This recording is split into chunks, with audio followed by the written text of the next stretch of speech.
Hello students, how are you all? So let's start with today's class of class 12 biology. So in the previous session we have discussed about the structure of anther as well as ovule and mega and microsporogenesis, means how the male and female gametophytes are developed.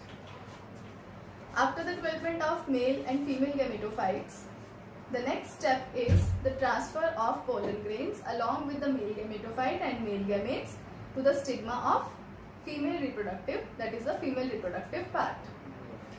So let's start with this process which is called pollination. So pollination is the process of transfer of pollen grains from anther to stigma. So the process of transfer of pollen grains from anther to stigma is called pollination. Pollination can be either self-pollination or cross-pollination. Self-pollination is the transfer of pollens from anther of one flower to the stigma of same flower or other flower of same plant. So are you clear? Means when the pollens will transfer from anther of one flower either to the same flower or to the stigma of other flower of same plant. I will show you in the diagram, that then it will be more clear to you. And cross pollination is the transfer of anthers of a flower to stigma of another flower of different plant. Here the plant was same or the flower was same, but here the plant was different but of same species. For example, if the anther will transfer from rose plant to other rose plant, then it will be called as cross pollination. It is not possible naturally that the rose anther will transfer to the marigold plant. It is not possible, that species should be same. Now on the basis of this transfer, the self pollination is of two types, autogamy and geitonogamy. Autogamy and geitonogamy. So autogamy means when the pollens from the anther of one flower will transfer to the stigma of same flower. For example, if you will see, this is a flower, this is a plant, and this is one flower, and this is another flower of same plant, and this is another plant of same species. So it means when the pollen will transfer to the same flower, then it is called autogamy. When the pollen of one flower will transfer to the stigma of another flower of same plant, then it is called geitonogamy. You got my point? Means autogamy is the transfer of pollens from anther of one flower to the stigma of the same flower, and geitonogamy is the transfer of pollen from anther of one flower to the stigma of another flower but of same plant. Whereas cross pollination is the transfer of anther of pollen from anther of one flower to the stigma of another flower, but the both plants should be of same species. Now let us see the examples of autogamy. We have viola plant, oxalis and commelina. Now we will discuss in detail how is it possible. Means the flower should be bisexual. If the flower is unisexual, then what will be the conditions? So we will take up here.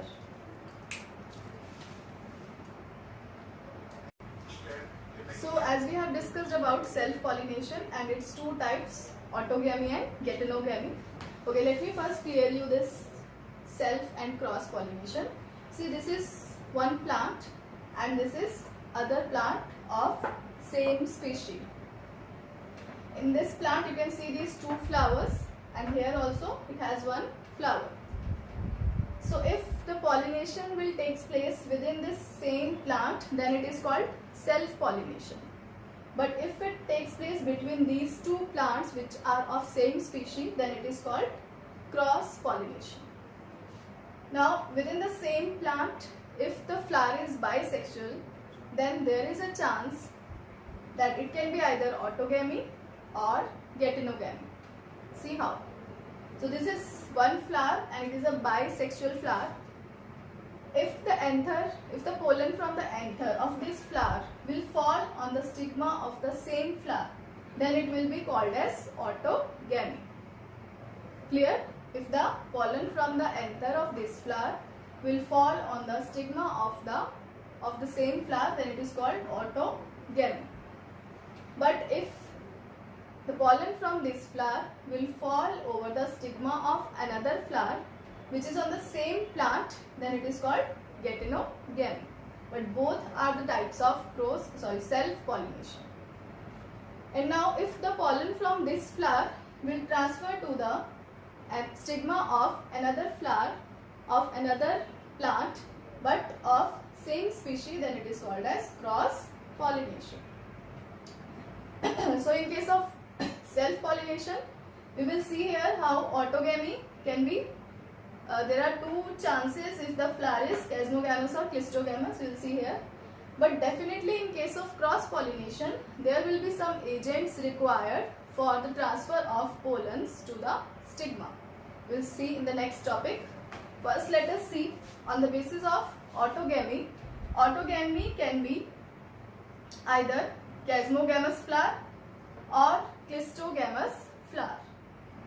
Now, chasmogamous flowers are open bisexual flower, because you know that autogamy is possible only in case of bisexual flower where both stigma, the male and female reproductive organs are there. So, in case of chasmogamous, that is open bisexual flower, whereas clistogamous are closed bisexual flowers. Okay. So, open bisexual flowers, there is a chance that it can be from one flower to another flower. That there is more chances of, means it can be in the same flower, but the flower is open.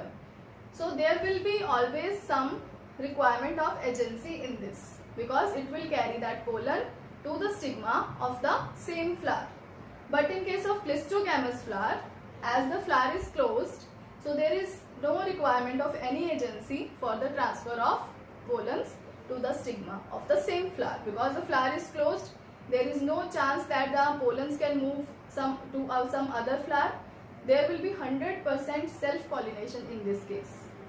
Okay, is it clear? So chasmogamous flowers show autogamy obviously, but the flowers are open. So there is a chance that the pollens from the anther can transfer to the stigma of another flower. They can go for geitonogamy. But in clistogamous flower is closed. But the main point is that in this case, the maturation of both anther and stigma should be at the same time. Means the stigma should accept at the same time the pollens from the anther when it will be mature at the same time. So do you think that what can be the advantage or disadvantage of a clistogamous flower over a chasmogamous flower? So let us see. What will be the advantage of a clistogamy over chasmogamy? Clistogamy means the plant having clistogamous flower, and chasmogamy means the plant having chasmogamous flower. So advantage will be that due to close nature of clistogamous flower, there is no external agency required for pollination. There will be 100% self-pollination, that will be autogamy in case of clistogamous flower, because flower is closed. So obviously the pollens from the anther will fall over the stigma of the same flower. So this will be the advantage of a clistogamous flower over chasmogamous flower. But there is a disadvantage also, actually two disadvantages. One is there will be no chance of variation, because there will be 100% self-pollination. The same pollens from anther will fall over the stigma of the same flower. There will be no change in the genes. There will be no chance of any variation. So they will not lead to any evolution. They don't have any role in evolution. And second is inbreeding depression. Inbreeding depression is when a flower will show again and again self-pollination, which is in the clistogamous flower, that the pollen from anther will fall over the stigma of the same flower, then the ability to breed will be reduced. The flower's ability to breed will be reduced, because there will be no variation, no gene recombination. So there can be the chance that the flower can undergo inbreeding depression, that its breeding ability will be decreased or depressed. This is called inbreeding depression, that the fertility of the flower will be reduced due to cleistogamy. So this is the advantage of cleistogamy. It will be 100% pure and there will be no external agency required. And the disadvantage is that there will be no variation and there can be the chance of inbreeding depression. Now let us see in case of cross pollination. There are always some agencies required for the transfer of pollens to the stigma. So we will see here what will be the agencies which will help in cross pollination.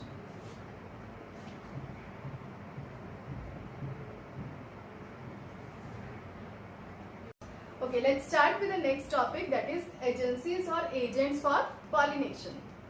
So as we have discussed that cross pollination will require some agents for the transfer of pollen grains to the stigma.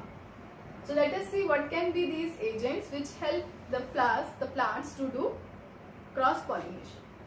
So there are two agents, abiotic agents or biotic agents.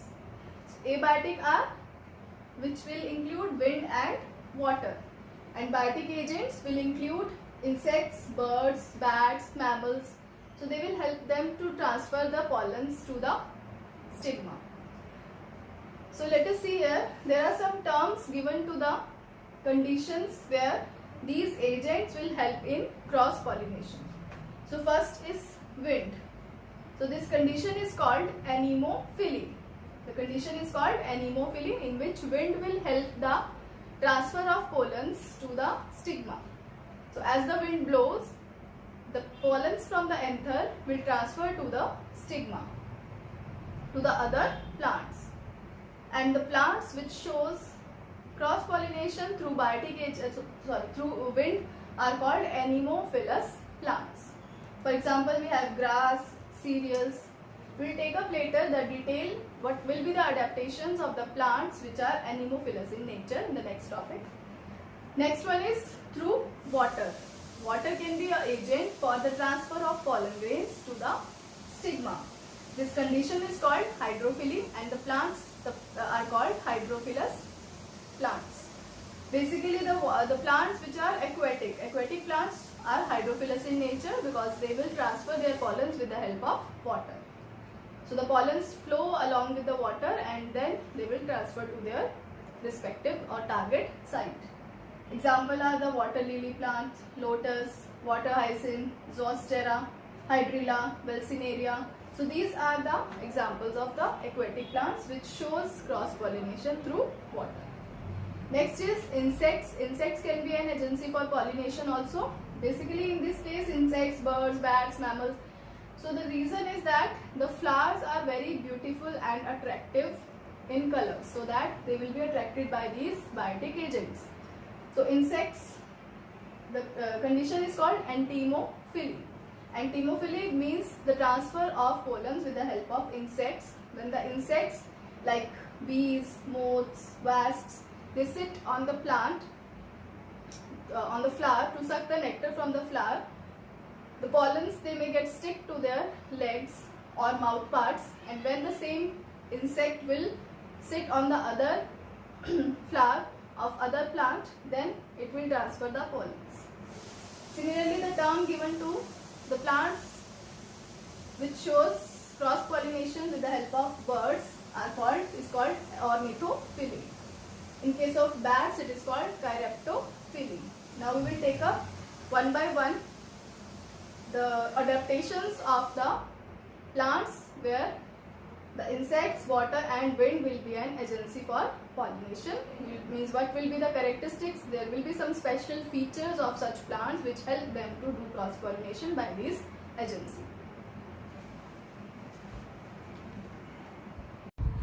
So here you can see the adaptations in flowering, adaptations in flower for pollination. So first is wind adaptation. So the flowers or the plants which shows pollination with the help of wind are having the following adaptations. First is pollen grains are lighted light and non-sticky so that they can be transported in wind currents. So pollen grains should be light in weight and they should be non-sticky, means they should not stick to flower or any other part of the plant, so they can be easily carried away by wind currents. Next point is, flowers often possess well exposed stamens so that the pollens are easily dispersed into the wind currents. And the flowers, they have well exposed stamens, means their stamens are not present very deep inside, but they are well exposed so that they can be easily transported and can be easily carried away through the wind currents. Next is, stigma is often feathery to trap the airborne pollen grains. If we talk about the stigma, which is the female reproductive part on which the pollens will fall, it is feathery, means it has feather like structures so that it will easily trap the airborne pollen grains. So the pollen grains which will come along with the wind will be easily taken up or trapped by the stigma, which is feathery in nature in case of plants which shows pollination through wind.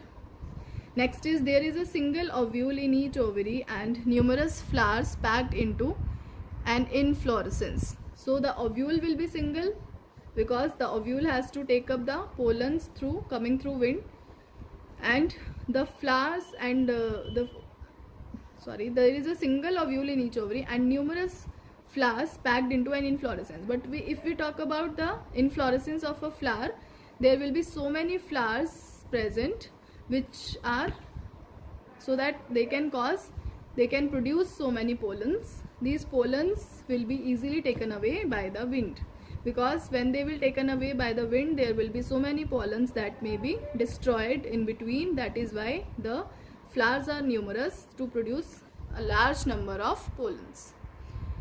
For example, corn cob is a plant. Then flowers are not very colorful and do not produce any nectar, because in this case the flowers, they has to just transfer themselves, the pollens have to transfer themselves along with the wind. There is no role of insects or birds or animals in it, so there is no need of nectar or no need of brightness in the flowers. So flowers, they are not very much colorful because they don't have to attract the insects or birds towards them, and there will be no nectar obviously because there is no requirement of nectar in this case. So here you can see, this is the flower which shows cross pollination through wind. So in this case you can see the inflorescence is like this, that there are numerous flowers present in it. So many flowers, numerous flowers are present here, and these are the exposed stamens. The stamens are exposed because they have to taken away along with the wind.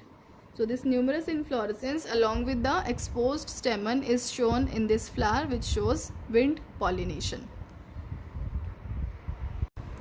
Okay, next let us take the adaptations of flowers or plants which shows water pollination. So water pollination is limited to about 30 genera, mostly monocotyledons. So mostly monocotyledon plants, they shows water pollination, and aquatic plants generally. For example, Valsinaria, Hydrilla, which is a freshwater plant, and sea grasses, that is Zostera. So if we talk about Valsinaria, the female flowers reach the surface of water by the long stalk, and the male flowers or pollen grains are released onto the surface of water. So here you can see this is a female flower. The female flower has a long stalk like structures which will help them to carry their stigma over the surface of water, and the male flowers or the pollen grains are released onto the surface of water. That is why they have a long stalk. So you can see here the long stalk will help this stigma to expose itself on the surface of water, which will easily collect the pollen grains over it. Now they are carried positively by water currents, and the pollens are carried away towards the stigma with the help of water current. As the water will move, the pollen grains will also move along with the water current. And here you can see this is the female flower which has a long stalk, and this is the stigma. and the male flowers, they are coming along with this water current around the stigma, so that it can easily taken away by the stigma. So this is shown in case of Welsineria plant. Okay, so next point in case of water pollination is, in sea grasses, female flowers remain submerged in water and the pollens, which are long, ribbon-like, are carried by water to the stigma of the female flowers. Like in case of Welsineria, the female flowers, they were having long stalk so that it can comes to the surface of water. But if we talk about the plants like sea grasses, in this case the female flowers will be in the submerged condition, and the pollens, which are long ribbon-like, will carried away by water to the stigma of the female flower. And the pollens are ribbon-like. Pollens are long and ribbon-like, so that they can be easily carried towards the stigma. Next is, pollen grains are protected from wetting by a mucilaginous covering. As you know, the plants are submerged or they are aquatic, so they can be affected by water. So to prevent that wetting, they are covered with a mucilaginous covering. Next is, flowers are not very colorful and do not produce nectar. So here also there is no need of color and brightness and no need of nectar. That will be available only in case of flowers which are pollinated by insects, birds, etc. But here there is no requirement, that is why they will not have any color or nectar in them. Next we will take up insect pollination. So insect pollination, in this case the flowers are mostly large because they have to attract insects towards them. Colorful, to attract insects. Fragrant, produce a nice fragrance, and rich in nectar, so that the insects will come towards them to collect nectar.